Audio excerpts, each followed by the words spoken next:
علیکم ورحمۃ اللہ وبرکاتہ۔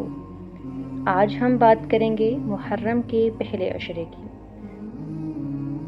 جو ہمیں صبر، سیکریفائس اور ٹروتھ کے لیے کھڑے رہنے کا پیغام دیتا ہے۔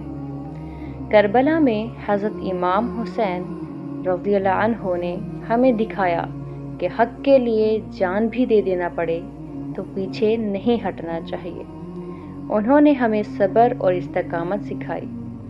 نبی پاک صلی اللہ علیہ وآلہ وسلم نے فرمایا، محرم اللہ کا مہینہ ہے اور اس میں روزہ رکھنا سب سے زیادہ افضل ہے رمضان کے بعد۔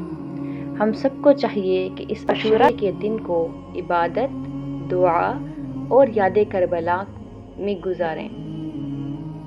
May Allah grant us صبر، استقامت and true love for اہل بیت، آمین۔ لائک کریں، شیئر کریں اور سب کو یاد دلائیں، کربلا ہمیشہ زندہ ہے۔ اللہ حافظ۔